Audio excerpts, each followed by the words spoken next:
If you scored a 190, hear me out. You are 10 points away from passing this exam. Not 100, not 50, 10. That is not a go back and start over gap. That is a shift your approach gap. And there is a real difference. So I'm going to walk you through the exact 4-step plan I use with my candidates to close it. I call it the final 10. Let's get into it. Step 1, stop restarting, start targeting. The biggest mistake I see after a 190 is people throwing out everything they've done and starting over from scratch. Don't do that. You don't need to restart. You need to be precise. Pull your score report, read it. If your knowledge areas are low, that's where you reinforce content. If your behavioral competencies are low, that's a thinking and decision-making issue, not a content issue. Two completely different problems, two completely different fixes.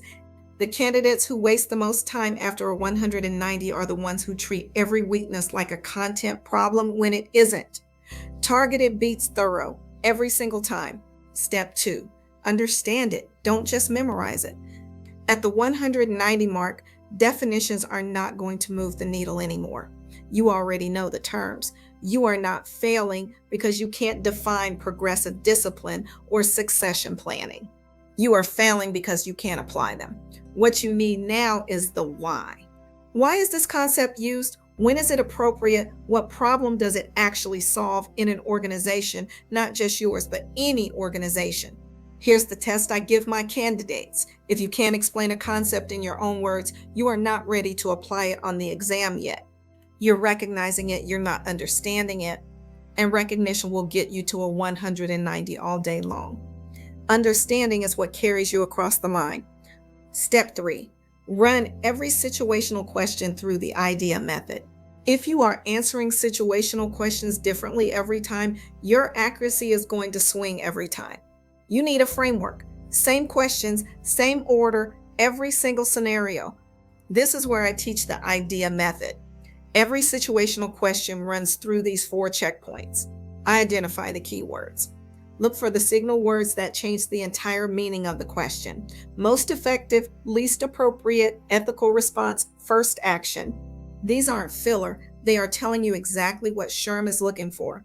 Miss the keyword, miss the question. D, determine the purpose of the question. What competency is SHRM actually testing here? Problem solving, integrity, teamwork, leadership? And whose perspective are you answering from? E, exclude the distractors. Eliminate the answers that are extreme, unethical, irrelevant, or that violate best practice. The exam is engineered with distractors that look right on the surface. Your job is to clear them out before you make your final pick. 8, assess the best response. From what's left, choose the answer rooted in logical reasoning, ethical decision-making, and effective leadership.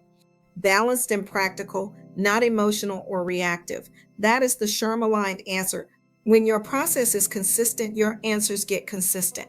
And consistency is what carries you through the back half of the exam. When your brain is tired and decision stamina starts slipping. Step 4, practice with reflection, not just volume.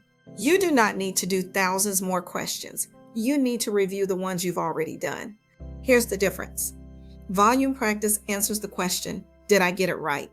Reflection practice answers, why was the right answer right? Why were the other 3 wrong? And what pattern am I missing? That last question, that's the one that closes the 190 gap. Because at this score, you are not failing to find right answers. You are failing to see the SHRM-aligned answer when 2 answers both look right. The only way to train that eye is to slow down and review with intention, not churn through more questions, hoping volume will fix what reflection was supposed to fix. So that's the final 10. Target, don't restart. Understand, don't memorize. Run every scenario through IDEA. Reflect, don't just repeat. A 190 is not telling you that you can't pass this exam. It's telling you exactly what to fix next. Run this plan, and the next score window has your name on it. I'll see you on the other side of 200.